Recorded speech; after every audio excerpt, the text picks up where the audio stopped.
Le Verbe est mon canal et je suis le crieur qui soigne votre mal. Mesdames et messieurs, c'est ce jour que beaucoup de personnes comprendront la justesse de cette signature lexicale du phytologue. Nos éléphants de Côte d'Ivoire ont perdu face au pharaon de l'Égypte. Et pour ceux qui me suivent, vous le savez, chacune des victoires de nos éléphants, je réalise un texte islam pour scander davantage notre équipe. Et maintenant que notre équipe a perdu, ce serait lâche de ma part de disparaître. Dans cette vidéo, je tenterai de soigner beaucoup de mots, parce que je sais qu'on a mal. En parlant, j'ai le visage détendu, je suis plus ou moins souriant. Je ne dis pas que j'ai mal que tous les Ivoiriens, mais je suis conscient, n'est-ce pas, de ce que je ressens du plus profond. Mais malgré cela, le maître de l'argile parlante me donne la force de réaliser cette vidéo parce que je voudrais parler à mes frères et sœurs ivoiriens. Ça en vaut le coup. Frères ivoiriens, sœurs ivoiriennes, posons un instant la colère, déposons la déception et laissons retomber le tumulte du cœur.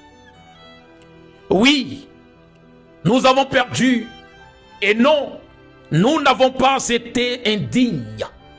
Il faut avoir le courage de le dire calmement, sans cri inutile et sans violence verbale. Nos éléphants ont mouillé le maillot. Ils n'ont pas triché, ils n'ont pas fui. Ils n'ont pas abandonné le combat. Au premier souffle, au contraire, ils ont couru. Ils ont lutté, ils ont glissé, ils se sont relevés, ils ont continué jusqu'à ce que le coup de sifflet final retentisse. Et ça, ce n'est pas la marque d'une équipe faible.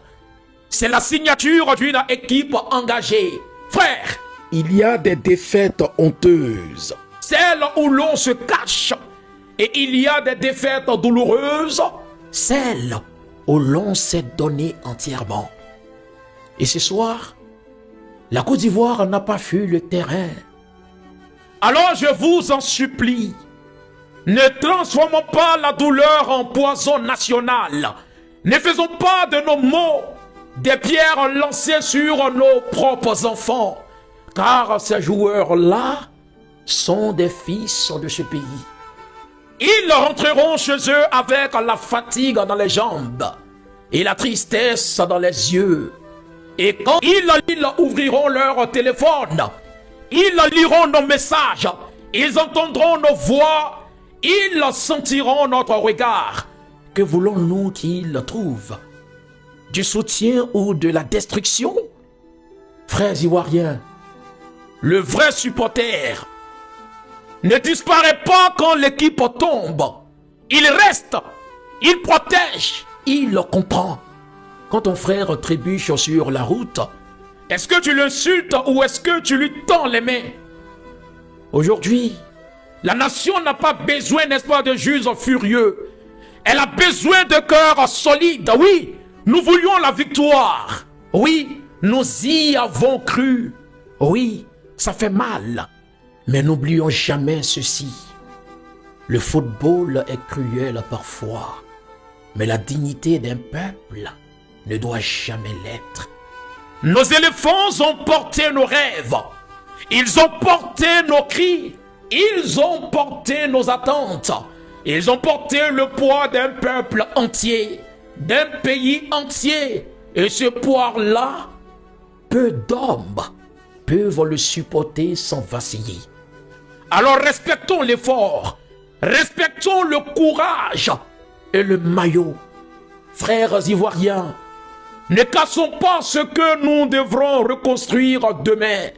Ne détruisons pas ce que nous aurons encore besoin, n'est-ce pas, d'aimer. Car l'histoire du football n'est pas une ligne droite. C'est une route longue, faite de chutes, de blessures et de retours.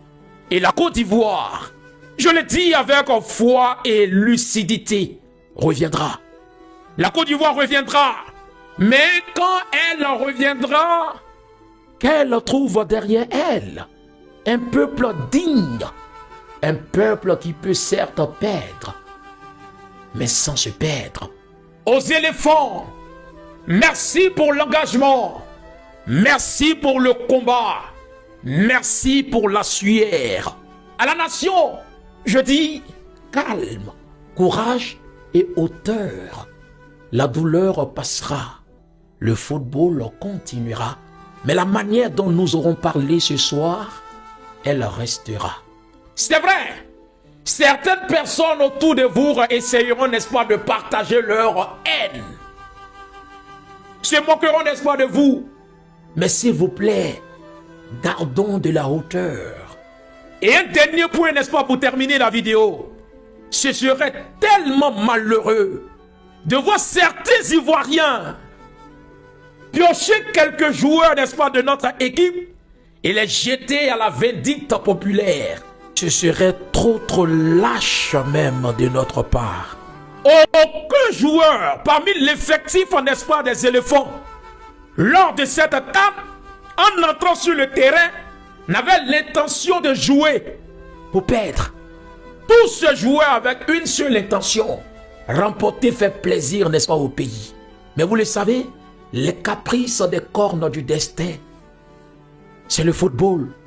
Il y a la victoire, il y a le match nul, il y a la défaite. Et les caprices des cornes du destin en ont décidé autrement. Restons dignes, soutenons nos éléphants qui ont mouillé le maillot et soyons fiers. Notre hymne national le dit. Fiers Ivoiriens, le pays nous appelle. Et si nous avons dans la paix ramené la liberté, notre devoir sera d'être un modèle de l'espérance promise à l'humanité en forgeant unis dans la foi nouvelle la patrie de la vraie fraternité. Mais quelle est cette fraternité ou cette hospitalité qu'on vend aux autres? On reçoit les autres avec cette belle fraternité ivoirienne. Et lorsqu'il s'agit, n'est-ce pas, de nos propres frères que nous devons recevoir dans cette belle fraternité, avec tout ce qui va avec, on préfère les jeter à la vindicte populaire. S'il vous plaît, ils ont besoin de nous. Restons dignes, fiers.